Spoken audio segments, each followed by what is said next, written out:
இன்னைக்கு சின்ன மருமகள்ல வசந்தி தமிழ்கிட்ட, "தமிழு பொன்னம்மா உனக்கு குழந்தை உண்டாயிருக்குன்னு சொல்லிட்டாங்கல்ல, நம்ம ஒரு தடவை டாக்டர்கிட்ட போய் பார்ப்போமா? டாக்டர் போய் பார்த்தா அவங்க உனக்கு மருந்து மாத்திரை ஏதாவது கொடுப்பாங்களே, அது சாப்பிட்டா பிள்ளைக்கு நல்லா தெம்பா வளரும்னு தமிழு, போம்மா தமிழு" அப்படின்னு சொல்லுவோம். "சரிம்மா, நானும் டாக்டர் பார்க்கணும்னு நினச்சிட்டு இருந்தேன், வாம்மா போகலாம்" அப்படின்னு சொல்லுவோம். சரின்னு சொல்லிட்டு 2 பேரும் கிளம்பி ஹாஸ்பிட்டலுக்கு போகிறாங்க. டாக்டர் பார்த்ததும் டாக்டர் வந்து ப்ரெக்னன்சி டெஸ்ட் எடுத்து பார்க்குறாங்க. டெஸ்ட் எடுத்து பார்க்குறதுல தமிழுக்கு கன்ஃபார்ம் ஆகுது. அப்புறம் பிள்ளை வந்து ஸ்ட்ராங்காக வளர்கிறதுக்கு மருந்து மாத்திரை எல்லாம் எழுதி கொடுக்குறாங்க. அப்புறம் வெளியே வந்த பின்னாடி வசந்தி தமிழ்கிட்ட சொல்கிறாங்க, "தமிழ், நீ மருமகன்கிட்ட ஃபோன் பண்ணி சொல்லேன், அவங்க கேட்டால் ரொம்ப சந்தோஷப்படுவாங்களே" அப்படின்னு சொல்லவும், "அம்மா, எனக்கும் அவங்ககிட்ட சொல்லணும்னு ஆசையாக தான் இருக்குது, ஆனால் ஃபோனை சொல்ல மாட்டேம்மா. எப்போ அவங்கள நேரில் பார்க்குறேனோ அப்போ தான் சொல்லுவேன். தயவுசெய்து என்னை சொல்லணும்னு சொல்லி வற்புறுத்தாதீங்கம்மா" அப்படின்னு தமிழ் அவங்க அம்மாட்ட சொல்கிறாங்க. அப்புறம் "சரி தமிழ், உன் இஷ்டம்" அப்படின்னு சொல்லிட்டு ஹாஸ்பிட்டல்ட்டு வெளியே வர பார்க்குறாங்க. பிளட் டெஸ்ட்டு எல்லாத்தையும் எடுத்துகிட்டு அவங்க ரிப்போர்ட் கொஞ்ச நேரம் கழிச்சு ரெடி ஆகுமா, கொஞ்ச நேரம் கழிச்சு வாங்குங்கன்னு சொல்லி சிஸ்டர் சொல்லுவோம். தமிழ் சரி, அவங்க அம்மா, "வாமா வெளியே போய் ஜூஸ் குடிச்சிட்டு வருவோம்" அப்படின்னு சொல்லிட்டு தமிழ் கூட்டிகிட்டு வெளியே போகிறாங்க. வெளியே போய் தமிழும் அவங்க அம்மாவும் ஜூஸ் குடிக்கிறாங்க கடையில். அப்போ பார்த்து அதே ஹாஸ்பிட்டலுக்கு சேது அவங்க அப்பாவை கூட்டிகிட்டு செக்கப்புக்கு வராங்க. செக்கப்புக்கு வந்து பார்த்துட்டு ஹெல்த்லாம் நல்லா தான் இருக்குது, எந்த பிரச்சனையும் இல்லை, இனி நீங்கள் ஹாஸ்பிட்டலுக்கு வர தேவையில்லை அப்படின்னு டாக்டர் சொல்கிறாங்க. அப்புறம் மருந்து மாத்திரை வாங்க மெடிக்கலில் வாங்கிட்டே இருக்கும்போது அங்கே ஒரு சிஸ்டர் லேப்லேருந்து வந்து, "சார், உங்கள் ஒய்ஃபோட ரிப்போர்ட் ரெடி ஆயிடுச்சு, இது வாங்கிக்கோங்கன்னு" சொல்லி கையில் கொடுத்துட்டு போகிறாங்க. "இது என்ன ரிப்போர்ட்?" அப்படின்னு சொல்லுவோம்.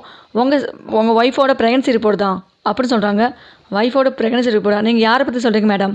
அப்படி கேட்கவும், "தமிழ்ச்செல்வி உங்கள் ஒய்ஃப் தானே, அவங்க வெளியே போயிருக்குன்னு சொன்னாங்க, உங்கள்கிட்ட கொடுத்து அனுப்ப சொல்லுவாங்கன்னு நினச்சேன், அதனால் நீங்கள் அவங்கள்ட்ட கொடுத்துருங்கன்னு" சொல்லிட்டு போகிறாங்க. சேது அந்த ரிப்போர்ட்டை கொண்டு போய் ஒரு சிஸ்டர்கிட்ட காமிக்கிறாங்க. "சிஸ்டர், இதில் என்ன எழுதிருக்கு, எனக்கு ஒன்றுமே புரியலையே" அப்படி சொல்லுவோம். "சார், வேறு ஒன்றும் இல்லை, உங்கள் ஒய்ஃப் வந்து கன்சீவாக இருக்காங்க, அந்த கன்ஃபார்ம் ஆன ரிப்போர்ட் மட்டும்தான்" அப்படின்னு சொல்லுவோம்.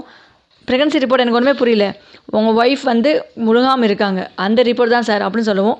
"முழுகாமல் இருக்காங்களா, எத்தனை நாளாக இருக்காங்க?" அப்படின்னு ரிப்போர்ட்டில் 2 மாதம் காமிக்குது அப்படின்னு சொல்லுவோம். "தமிழ் முழுகாமல் இருக்காளா, அப்புறம் எதுக்கு என்கிட்ட இதெல்லாம் சொல்லாமல் இருந்தா" அப்படின்னு மனசில் நினச்சிட்டு, "சிஸ்டர், ரொம்ப நன்றி சிஸ்டர்" அப்படின்னு சொல்லிட்டு ரிப்போர்ட் வாங்கி வெளியே வந்து பார்க்குறாங்க. அங்கே தமிழை காணோம்.